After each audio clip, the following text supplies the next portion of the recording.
There's just so much. You're listening to a Mamamia podcast. Mamamia acknowledges the traditional owners of land and waters that this podcast is recorded on. It's the 22nd of September 2007. Saturday night on Sydney's iconic Oxford Street, the home of the city's best LGBTQ nightlife. Clubs and bars heave with regulars and visitors alike, friends celebrating, hopeful singles looking for a hookup, brides-to-be and their hens, drag performers and DJs. Oxford Street attracts a mix of punters from all walks of life, and this slice of urban Sydney is their gathering place, where they're unafraid to be themselves. The beating heart of it all is a gay nightclub at the southern end of Oxford Street called Arc. It's around 10:30pm when 20-year-old Matthew Leveson, or Matty as his friends know him, arrives at Arc with his 43-year-old boyfriend, Michael Atkins. Things don't really get exciting around here until after midnight, but Matt is savvy about spending his hard-earned cash and he doesn't want to fork out for an entry fee during the busy peak. So they make an appearance early to get a free entry stamp. It'll act as a fast pass of sorts to re-enter the club when it's pumping in a few hours' time.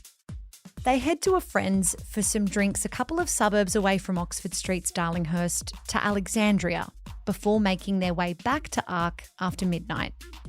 It's around 2am when Matt and Michael are seen leaving the club. But Matty doesn't want to go home.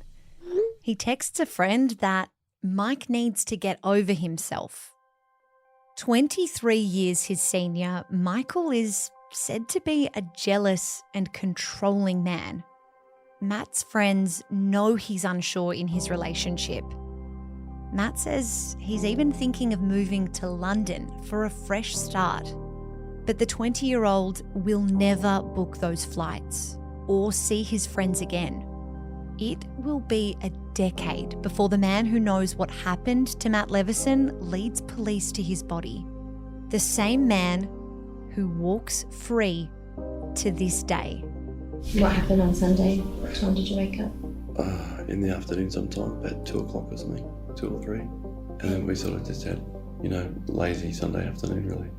I fell asleep on the lounge, watching sort of TV and woke up a little while later and he wasn't home. So I sent him a text and said, where are you, whatever.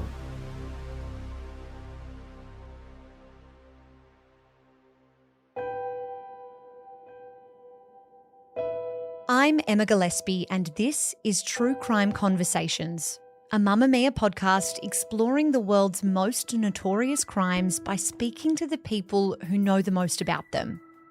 Today's episode is about the disappearance of Matthew Leveson and an unprecedented 10-year investigation to find his remains and the truth about what happened to him in the early hours of the 23rd of September 2007, the hours after he left a nightclub with his boyfriend Michael Atkins. Michael's aversion to telling the truth about that night would torment Matthew's family, see a murder acquittal, a coronial inquisition, and an historic immunity deal. Author and Four Corners reporter Grace Tobin followed this case extensively and worked closely with Matthew's family while writing her book, Deal with the Devil. Grace joins me now to discuss this case. And just a note, this episode does contain some discussion of drug abuse. Listener discretion is advised. I want to start with what we know about Matty. What was he like? Yeah, I almost feel like I know Matt myself. And I know that sounds ridiculous because I have never met him. But through Mark and Faye and through so many of Matt's friends who I've interviewed and got to know personally over the years, Matt is just someone who was infectious in the best possible way to anyone who met him. His smile really did light up a room. Like if you see a photo of Matt, that's the first thing that you notice. And he was such a playful person. He loved his fruity cocktails and he loved cooking. And he really just had this energy about him that anyone who met him just loved him and fell in love with him. So, he was 20 years old. He was really in the prime of his life. He was young. He was gorgeous. He was pretty new to the dating scene at the time. So he was out night clubbing. He was doing all the things that a 20-year-old should be doing. How did he meet Michael Atkins? This is, a 20-year-old in the prime of his life. He has all these interests and passions, and he's just beginning to get out there and express himself. How does he meet a 43-year-old? Yeah, interestingly, Matt actually first started talking with Michael Atkins when he was only 17 years old. So he was still in high school. It was actually the same year that Mathew came out to his parents as gay. He told his best friends that he was gay. Everyone was so supportive of him. And he mentioned even to his best friend at that time that he was talking to some hotties. And as it turned out, Michael Atkins was one of them. They were talking online. It was through a website called Gay Matchmaker, which I guess if you think the kind of Tinder or Grindr of the day, that was where he sort of started exploring his sexuality. But it actually wasn't until the middle of 2006, so almost 2 years later, that they actually met in person. They arranged to meet at a nightclub in Sydney, and that was sort of the first time that they saw each other in the flesh. And then from there, things moved really quickly. Mathew moved in with Atkins quite soon, and they started this really sort of full-blown relationship. Did Atkins know Matt's real age when they initially connected online? As you mentioned, he was underage. Yeah, look, I have no doubt. And to be honest, I think that was the draw card for Atkins because of the research that I did into Atkins' past. This was something that he was doing all the time. One of his first boyfriends, Atkins' first boyfriends, after he himself came out as gay, well, actually at the time he hadn't even come out as gay. He'd been dating a lot of women through his 20s. He even had a 7-year relationship with one particular woman. And then he started exploring his sexuality. And one of the first guys that he dated was a schoolboy who was 17 and in a very similar situation to Matt, just starting to get out there himself. And so this is a pattern with Atkins. He dated and who knows, still is dating really young guys. What do we know about those relationships? That earlier one that you've mentioned with a schoolboy, then his relationship eventually with Matthew Leveson. What kind of a partner was Michael Atkins? Well, look, I think when it came to Mathew in particular, from the friends that I spoke to, from the people who knew their relationship the best. And I have to say that Atkins himself is a pretty mysterious person in a lot of ways, but certainly from what people witnessed, Mark and Faye certainly described the relationship as quite controlling. One of Mathew's other good friends who he worked with, Kerry Ann, she certainly described a lot of conversations with Matt where it would come up that Atkins was very possessive of him. The other thing that just kept coming up so much with so many friends was that Atkins was continuously asking and putting pressure on Mathew to have threesomes with other men and other young guys. And so this was a point of tension in their relationship that Mathew didn't really want to do that, whereas Atkins was becoming quite forceful about the idea.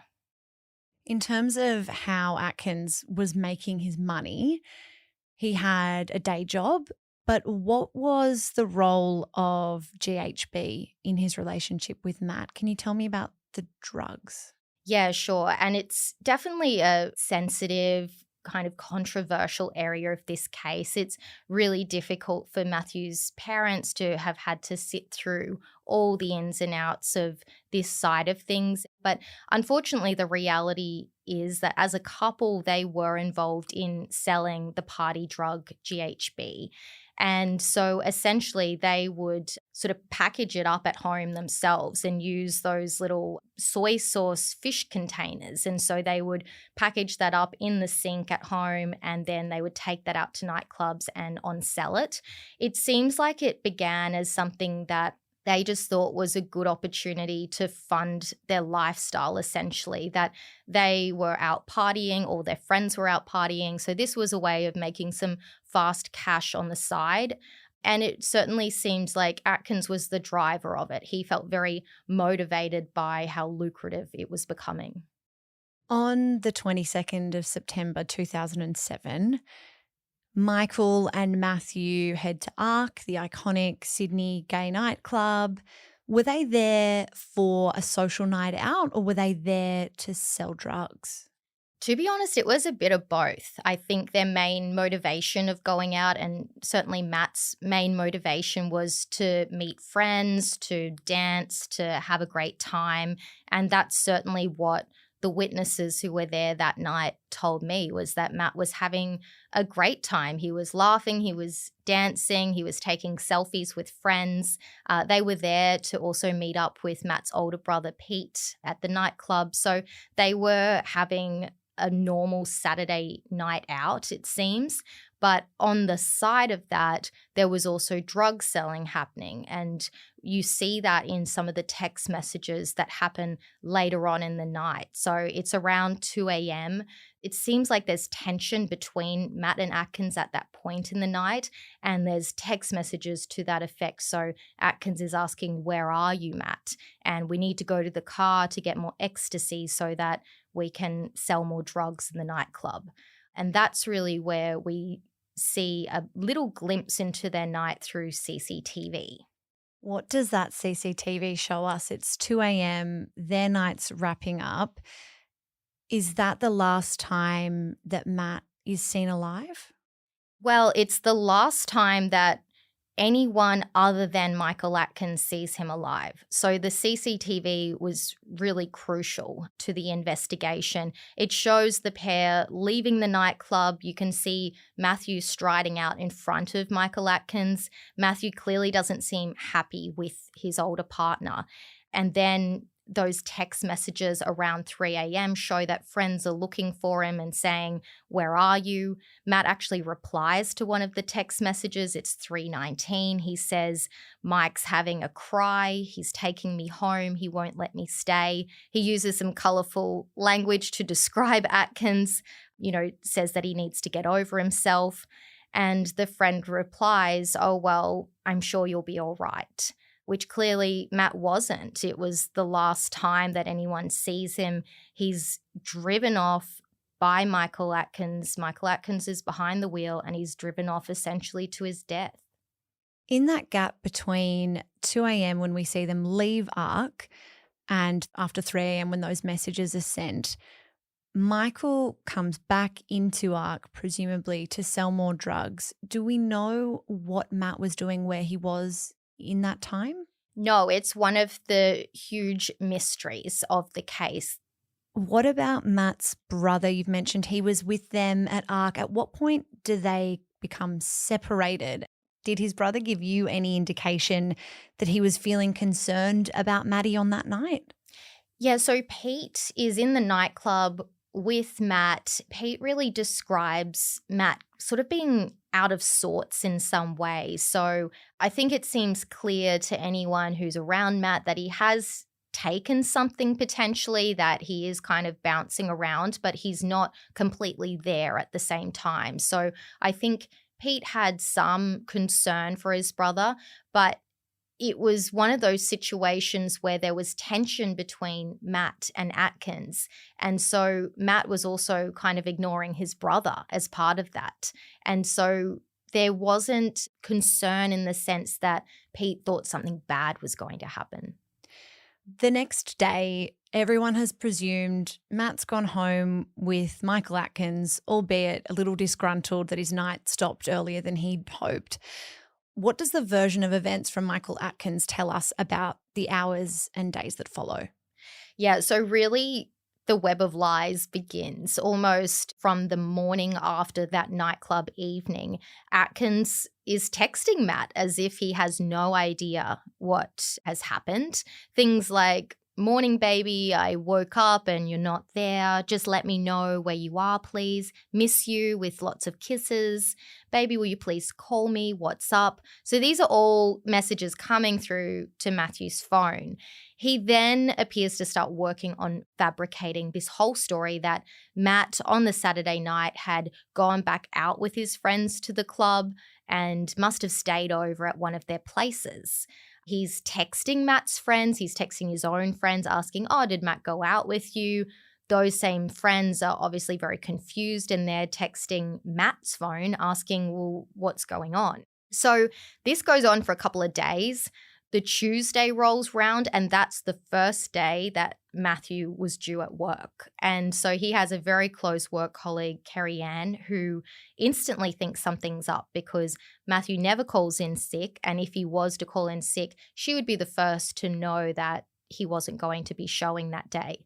So she raises the alarm by calling the Leveson household. And this is the first time the family know anything is wrong. And so Mark and Faye, the parents, they track down Michael Atkins' phone number and Atkins tells her, I don't know where Matt is, that he woke up on the Sunday morning, Matt had gone, and Atkins didn't think to tell them anything before now because he'd gone missing before.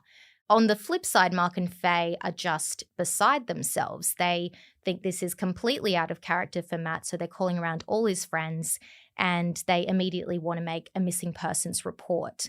Atkins is reluctant, almost being completely uncooperative even at this stage. And it's in a heated phone call that Mark, Matthew's father, says to him, you need to get to the station right now. The story that Michael Atkins had come up with about Matt having gone back out, having met back up with friends, that he wasn't alarmed because this was something that happened often, that Mathew disappeared. Is any of that true? There was this one time very early on in their relationship, in hindsight in their relationship, because Mark and Faye, Matt's parents, didn't even really know they were together and Matt went missing.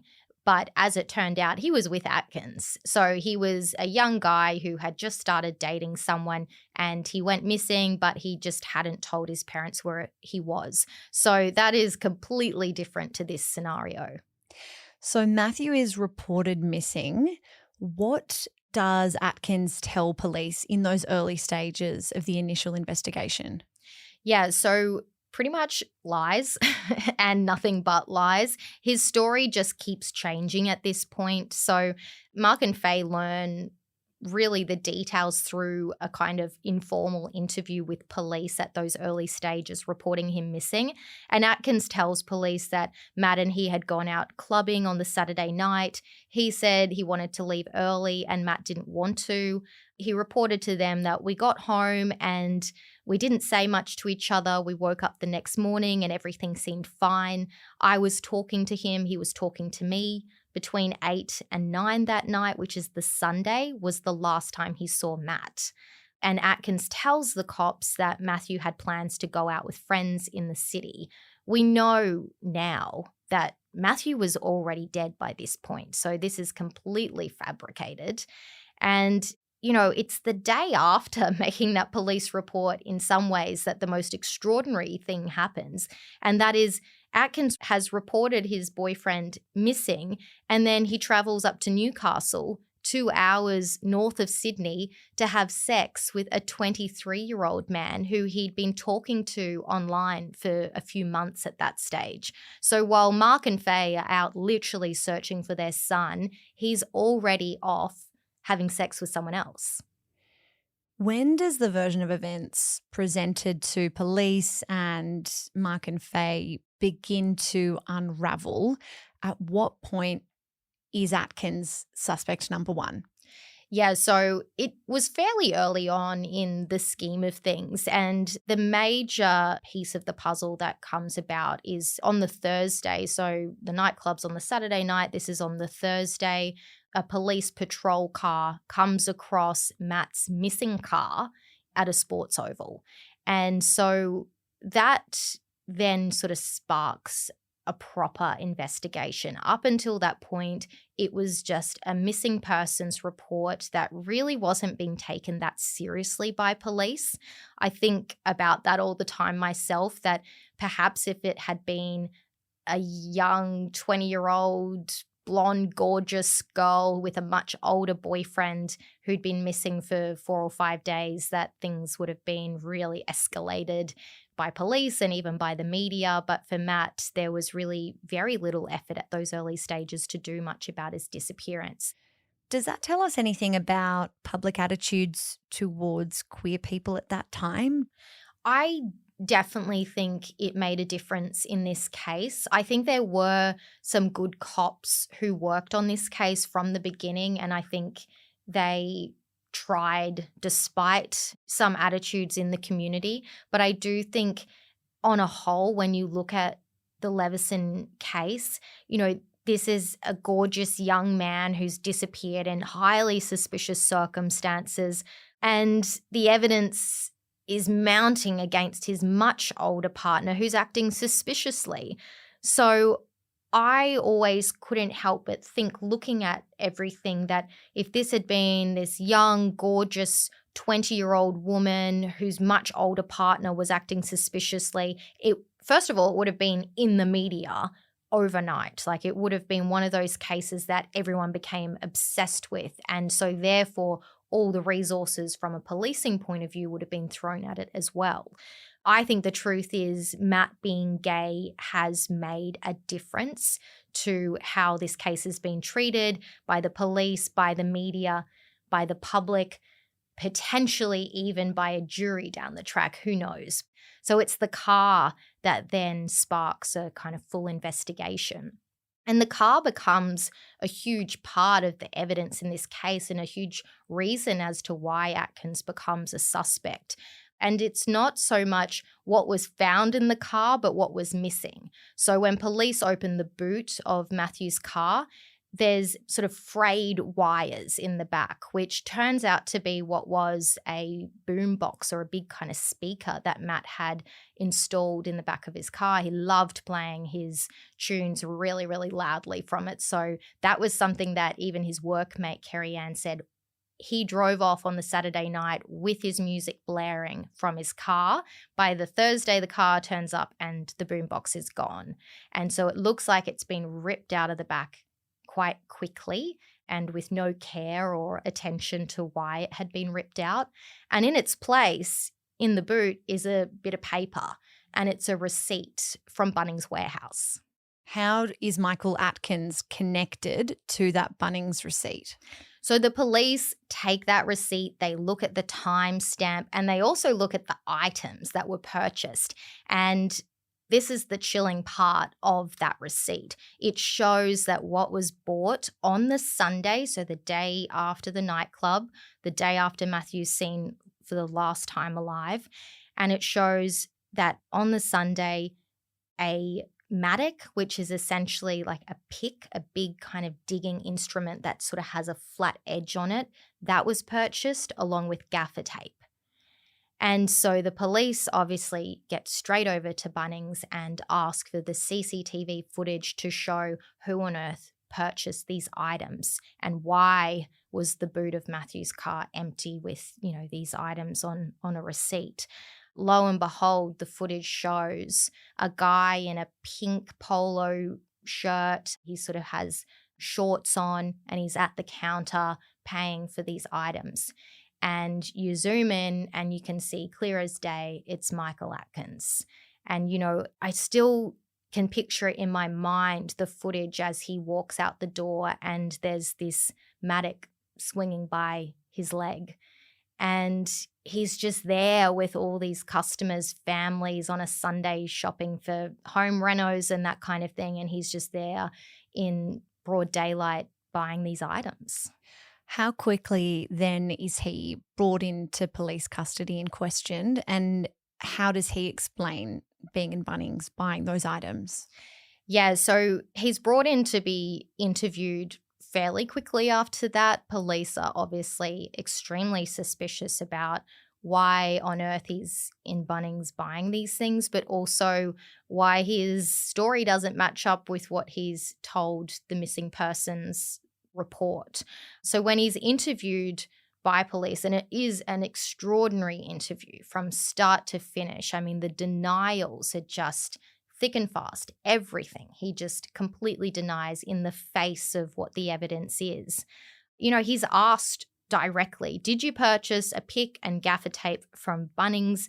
To which he says, no, I don't think so.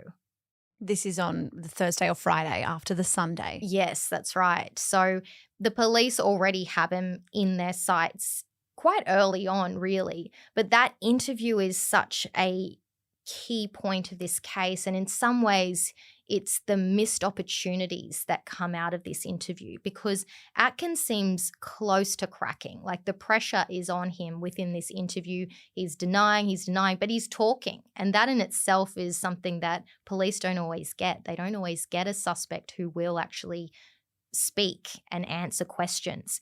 But it's when the tapes are turned off at the end of that interview that is particularly enlightening. He's sitting there with a detective who then later claims that Atkins said to him, I want to tell you, but I'm scared what will happen to me if I do. And that really was the moment he was going to crack. But for whatever reason, the right tools were maybe not implemented, the right things weren't said, and that moment passed and he didn't tell them what happened. How was his demeanour leading up to that point? You know, when the tapes are rolling, this is someone whose partner is missing, someone that's been in their life for a number of years. Did he seem beaten up, remorseful, longing, any indication of any emotion? No, there's nothing. It's stone cold. There's no compassion. There's no, even just as someone who's being interviewed in grief, in despair that their partner's missing. None of that can be seen in the interview. Was Atkins charged? He was. And I think this is probably the part of the story that people think, there you go, it's all there. Wrap it up, end of episode. Yeah. Thanks for listening. All the evidence is there. It's quite unbelievable that, yes, he is charged. He does go to trial for Mathew's murder. And yet this case continued on for so many years after that point. Tell me a little bit about Mark and Faye in the meantime. They don't stop looking for their son, even though they're confronted with the likely reality that he is dead. What can you tell me about their efforts to find him? Yeah, it's heartbreaking when you think about this part of the case. And for me, it's gut-wrenching because I've witnessed them myself do this. But they spent years personally going out into the Royal National Park, which is where it was suspected that Mathew may have been buried, and they spent years searching there themselves. So they put so much effort into trying to find their son. They felt very let down by the police all through the process. To be honest, I think they started searching not that long after Matt's car was found. Like, it was before Atkins was even charged. And so they were just desperate for answers. And I think they knew early on that Matt was probably dead. And so they used their own detective skills to decipher, okay, it was this kind of night with this full moon. The shadows would have been here in the Royal National Park. Where could he have got to? They used the fuel meter and when the last time Matt had filled up was.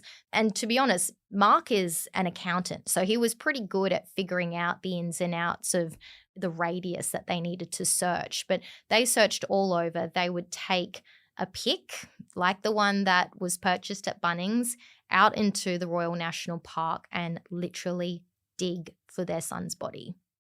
For a bit of context to understand the kind of needle in a haystack of it all, What's the Royal National Park? Where is it? How big is it? How big is this search? Being undertaken, mind you, not by the authorities, law enforcement, trained professional investigators, a mum and a dad. Look, it's a huge national park. It's 16,000 hectares, which is probably difficult to visualize. But if you were to ever drive into this national park, there are that many entries, exits. There's so much forest just everywhere you can look. And so they were really trying their best to narrow it down. But, you know, there's a map at the front of my book, which I got them to mark up with little X's where they had searched over the years. And the Royal National Park is just dotted with X's. It's all over. They really were not leaving any stone unturned as such. Michael Atkins was charged and he did face trial in 2008. What happened at that trial? So the trial itself, I didn't know Mark and Faye at that point, but it was a really harrowing experience for them. It was a really long trial. It was a jury trial as well. So they were really worried from the start whether or not he would be held to account. It was a difficult trial in that a lot of the missed opportunities or perhaps kind of sloppy police work came to the surface. There were just simple things like the fact that when Atkins was interviewed by police, they didn't do a proper warning. And so a huge chunk of his police interview actually got thrown out and the jury never heard it. You know, those really key denials. And so that had a major impact on the outcome. And, you know, this is also a time, I guess, whether you argue this is relevant or not, but the case didn't receive much media attention. There wasn't much of a public interest in the case. The police hadn't really given it the time of day. I mean, there were some good cops who worked on it, don't get me wrong, but it wasn't really a high priority case in any way, shape or form. And so, I don't know, is it surprising in those circumstances that a jury then found Atkins not guilty?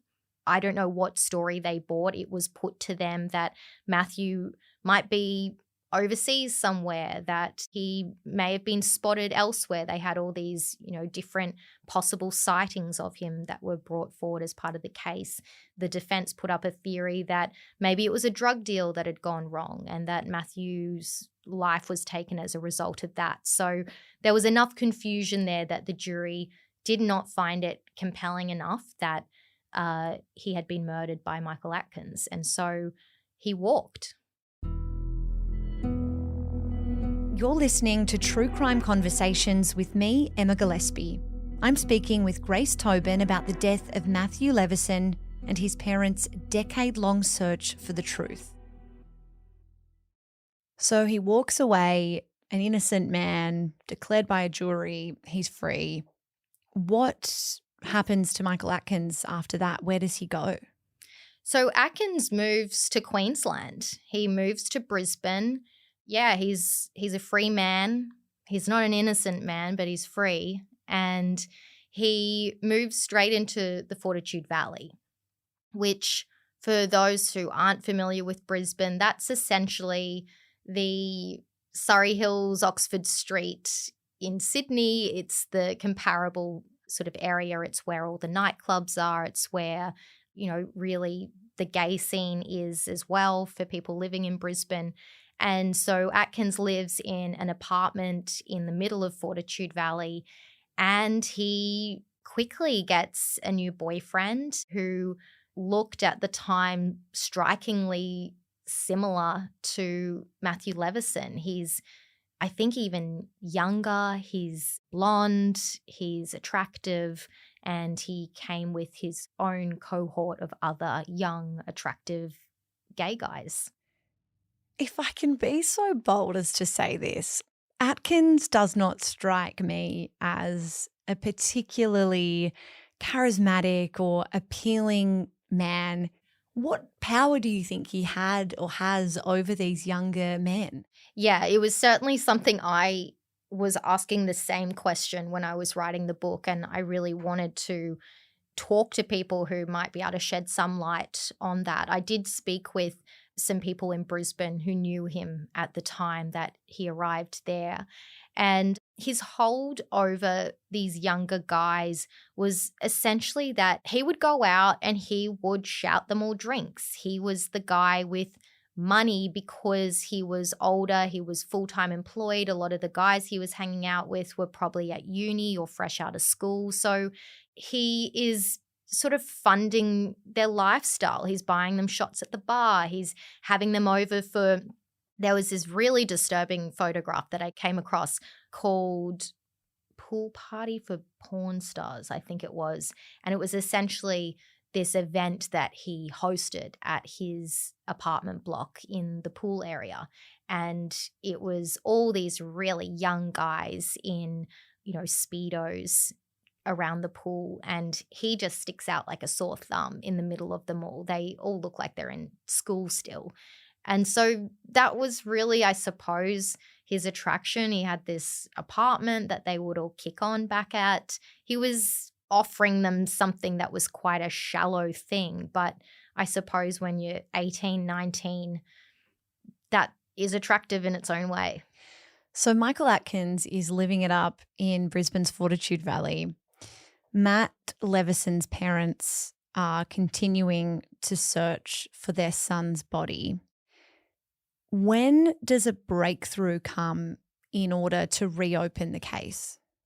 It was hard won by Mark and Faye. They never gave up, not even for a second. I think the result of the trial winded them. It was so devastating for their family, but they just started trying harder than ever after that point. So they were out searching more, as you say, but they were also fighting for a reward to be offered for new information.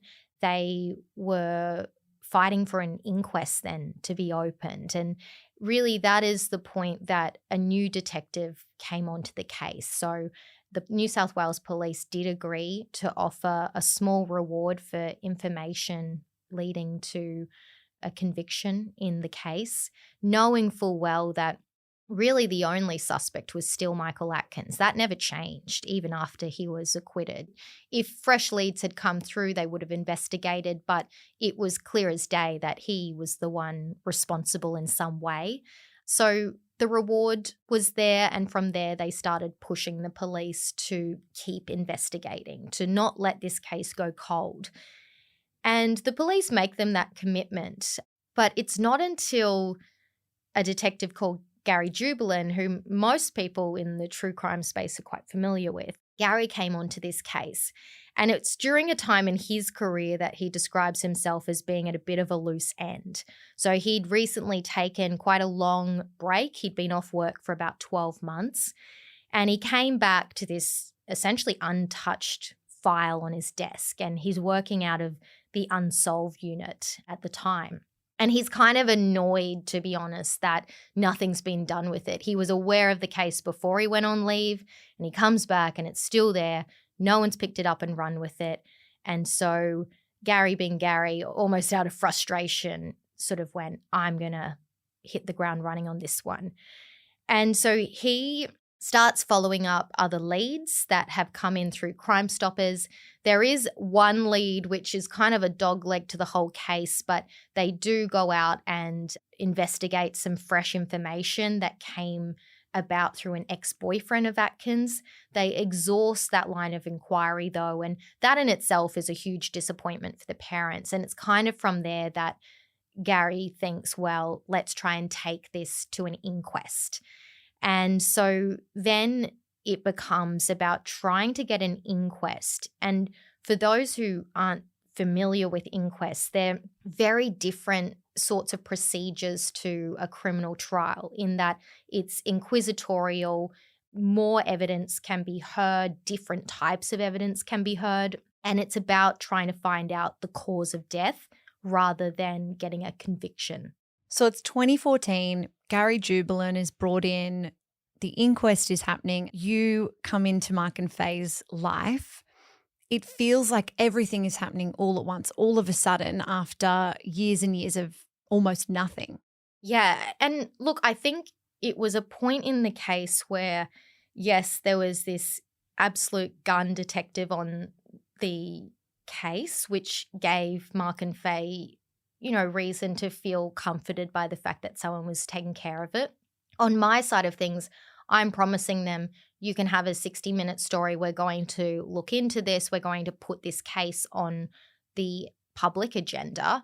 But nothing in this case is easy. Everything took time, and it did take almost 12 months after making them that initial promise before we finally got the story to air. And part of that was just jumping through so many different hoops, trying to get the evidence from the trial, trying to get the CCTV so that we could show people here he is buying the Matic in Bunnings. All those sorts of things took just so much time that at the point that the 60-minute story ran was actually on the cusp of the inquest. And so it was all kind of gathering speed at that point. And I think really that was crucial timing in a way, because the story ran and it had a big reaction at the time. It was just this very mysterious kind of unsolved case where here's the partner and here's the evidence.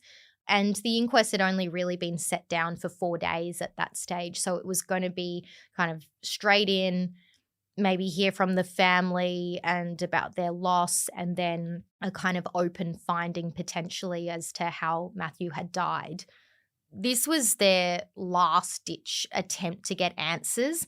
They fought long and hard to get the inquest approved, and the fact that it got set down at all for an inquest was a big win.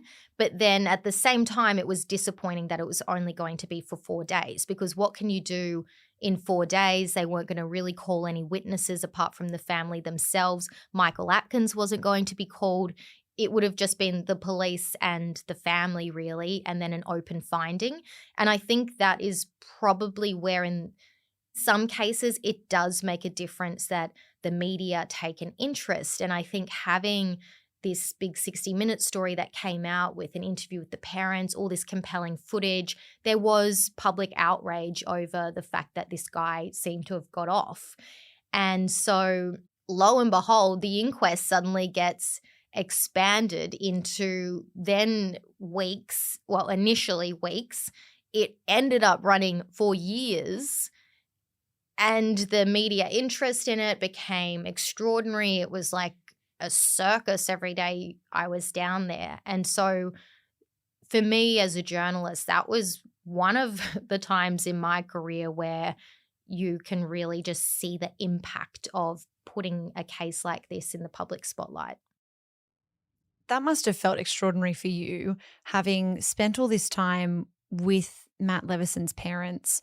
Anyone who watches that 60 Minutes, they come across so sincere. They could be anyone's mum and dad is the sort of feeling I had watching them.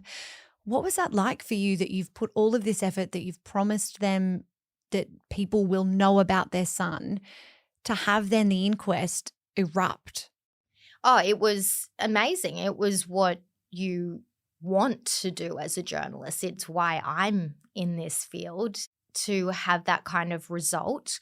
But at the same time, it still felt very unfinished at that point, because here we had all of this amazing evidence and all this momentum going, but then everything was hinging on the outcome of this inquest, and there were still so many unknowns at that point. Standing at the start of the inquest, it seemed inconceivable that Michael Atkins would provide any answers because of the way that inquests are run. He wouldn't necessarily have to. Even if he got in the stand, he was going to be able to say that he objected to giving evidence because anything he might say would potentially incriminate himself. So many inquests I'd been to before the Leveson inquest, that's what happened. Persons of interest would just get in the stand, they'd say those special words, and the coroner would excuse them. And so really at the start of the inquest, there was this kind of anxiety around, well, will it actually do anything? What was the goal of Mark and Faye ahead of that inquest? Was it about justice and holding Atkins to account, or was it about finding Mathew? It was both. They were their two goals. They wanted Atkins prosecuted. They wanted him held to account for what he had done, but they wanted Mathew's body back. And that second point was really so important to them. One of the most fascinating and harrowing aspects to this story is the compromise that Mathew's parents face between those two goals. What can you tell me about the considering of a bargaining arrangement with Atkins? What did that mean? So really, the bargaining arrangement with Atkins came at a point in the inquest where it had been going on for some time. And so the witness list was exhausted. The police had put forward everything that they could. The family had been heard, I think, at that stage as well. And it would have still resulted in an open finding if Atkins didn't take the stand or if some new information came through. And so that was really where former Detective Gary Jubilant honed in on. He knew that to have any result from this, they needed Atkins to answer questions. And so, as I sort of highlighted before, the thing about inquests is that persons of interest can be asked to give evidence, but they can still just get in the stand and say that they object to answering any questions on the basis that the evidence given would tend to incriminate them in an offence. And then if there are reasonable grounds to that objection, a coroner will just excuse them from evidence. And that was exactly Michael Atkins' plan. And so that's where the first deal with the devil as such came in. So Jubilant and his team devised a strategy which they then took to the Leveson family. They planned that when Atkins objected to giving evidence, there was an option available to the coroner to grant him a certificate under Section 61 of the Act. And really what that meant was the certificate would provide him with immunity from prosecution for murder and for any other criminal offence for that matter. The only things that he wasn't immune from were perjury and contempt of court. Everything else, he could get up there and say, I shot him, I strangled him, I buried him here, and he was covered. He could just leave that day. And so it was extraordinary, the idea of doing this. And Mark and Faye and their other two sons were affronted. They just couldn't believe that this was being put to them. But really, in some ways, it was the only way forward, because if he didn't take the stand, there was no chance of answers. The problem was that he still didn't take the bait. So even though they decided, okay, yep, we'll go ahead with that part, you can give him that option of immunity if he talks, which was a very difficult decision for them, but he still didn't do it. So he got into the stand. He still refused to give evidence. So then the next option was for the coroner to compel him under her powers to say, well, you have to give evidence. And so this is all very legally tricky, and it actually took months to resolve because it had never been done before. It was unprecedented that a coroner was putting a person of interest in this position. And so his legal team argued that he shouldn't have to do that. He lost all the appeals. So we essentially get to a stage where we're back in the inquest. He was forced to take the stand. He did have the immunity deal, but then he still lied for days and days. So you can imagine for the parents, this is just dragging out and dragging out. The one good thing about Michael Atkins' lies is that it's what eventually caught him up. It's what eventually got him stuck in his own web, and he perjured himself in the stand. And so he told one too many lies, and then he accidentally admitted to telling one of the lies, and there they had him potentially on a perjury charge. So then that's when the second deal came in. So The parents were then asked to choose the impossible. They finally had Atkins in a position where he could be convicted for up to 10 years for perjury. So he would go to prison. So do they take that choice, or do they give him a deal that says, we won't jail you, but in exchange, you have to show us where Matt's body is buried? And so it's an impossible choice, really. Hold to account for something or find their son's body. They shouldn't have been put in that position if the justice system had worked perhaps in the way that people hope it works.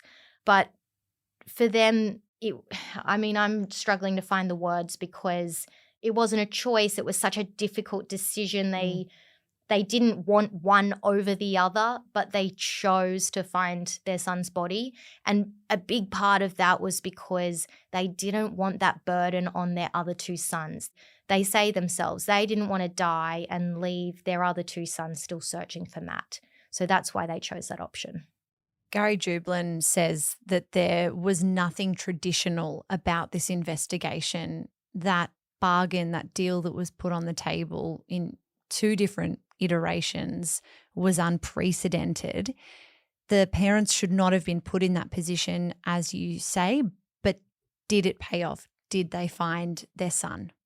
They did. And that is the most extraordinary part of this case, that after 10 years of grief, of searching, of having no idea what happened to their son, they found his remains in the Royal National Park, buried by Michael Atkins all those years ago.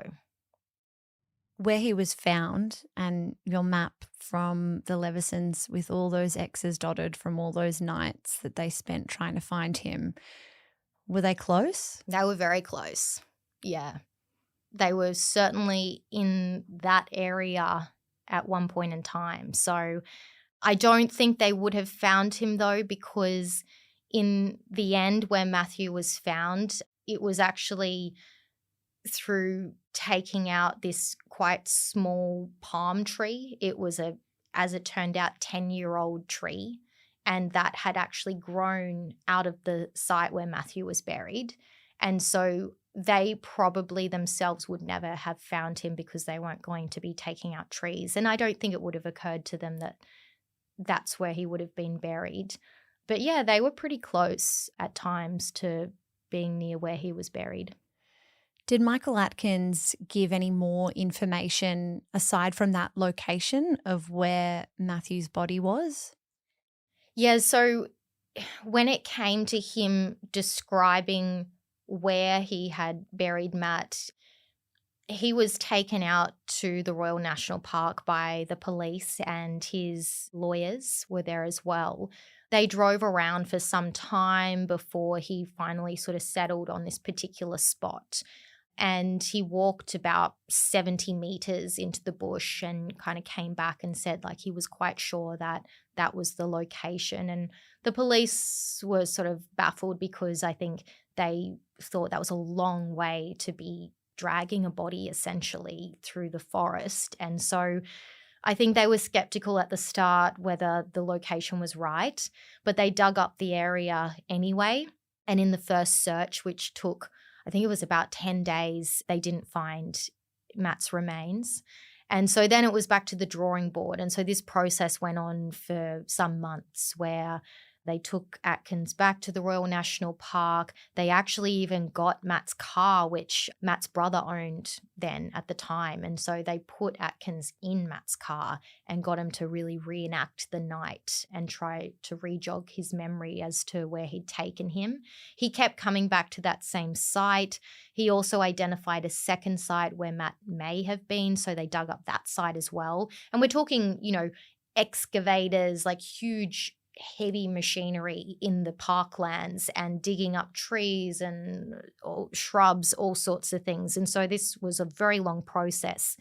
The police got him hypnotized at times. They got him to carry a full mannequin into the bush to try and see whether that jogged his memory. They went to an extraordinary effort to try and figure out where Mathew was buried. And so, as it turns out, the first site was right. Atkins was so sure it was that site that they decided to re-dig it. And there were sort of 30-centimetre gaps the first time round that they dug up the site. And so they went back and trawled over every bit of earth. And it was the final day of the search, in the final hour, that little palm tree was actually accidentally knocked down by an excavator, and they found his remains there. What was learned about Matt's final moments from that discovery? From Matt's remains themselves, not much, because too much time had passed. And so there really wasn't much forensically that they could figure out from the discovery, which remains probably the most disappointing part of this case, is that there's no independent evidence as to what happened to Mathew, how he died. All we have is Atkins' version of events, to be honest. That's really the only version that exists from one of the two people who were there that night. And what is that version? Was that revealed once he knew he was either going to be imprisoned for perjury, or that he had to come up with the details about Mathew's location? What did he say?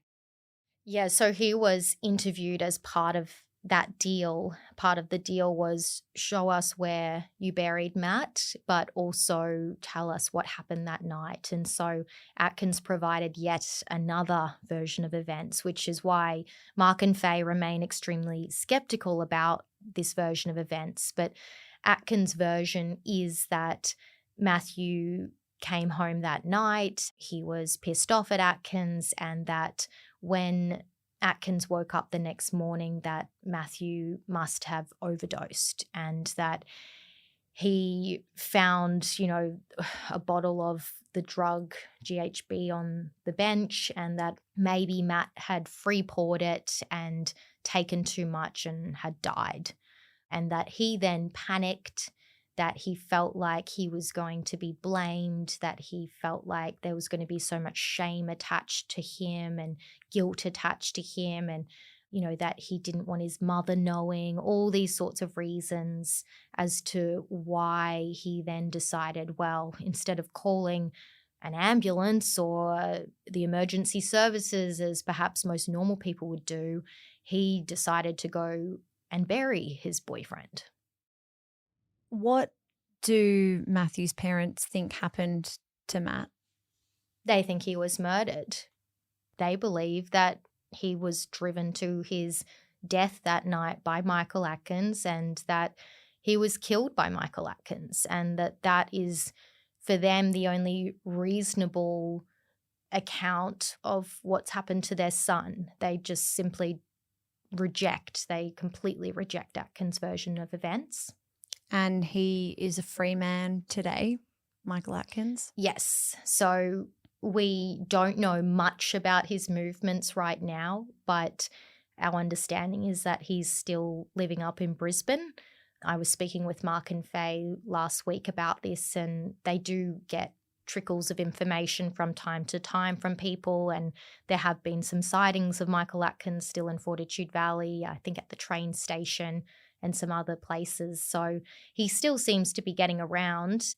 I'd say he's probably keeping a low profile, but at the same time, if he's targeting guys of the age group between 17 and early 20s, then this is a next generation of young men who possibly don't know anything about this case. Is there any hope that new evidence could come to light that could ever see a murder charge brought again against him, that we might ever find out more on what happened on that night? I mean, you never say never, but I don't think that as far as Mathew's death is concerned, that there's much more that can be done. Who knows? Maybe new information one day, maybe Atkins himself says something one day. Maybe someone does know something from that time who's been too scared to come forward. It's possible. But as far as a fresh charge goes and fresh trial and conviction, then I think that's fairly unlikely at this point. What does it tell us about the families of victims, the insight that you've had working closely with Mark and Faye, that in the wake of a tragedy, they would ultimately rather find the body of a loved one and have closure in that sense than know that a killer is held to justice? I think it tells us more about the justice system, to be honest. It tells us that the justice system can be appallingly unfair for the victims of crime and their family. You know, as we've said, the Levesons shouldn't have been put in that situation. But on the other hand, the system had already failed them personally at that point. And so Jubilan was trying to push the boundaries as far as he could to at least get them one of their wishes, to find their son's body. And so that was unfair that they had to do that. But I think if they hadn't have even got that, it would have been worse. And I do know from knowing Mark and Faye, they hate the word closure. Like, you never want to mention that word to them. And to really most other families who are in this situation, it's not about closure, and they certainly haven't achieved that. But I think I've seen a new sense of peace in them. I've seen a different side to Mark and Faye since they've been able to find Matt's remains, have a funeral for him, actually lay him to rest in the way that he deserved, and that it was with dignity, it was in a loving manner, it was in their own family's way. That has brought some sense of peace to them. But I can't lie, like, it's frustrating as hell for them and for anyone who's had anything to do with this case that there was no one held to account. Even if you don't believe that Atkins killed Matt, you know that in the very least he has buried their son and he's lied about it for a decade.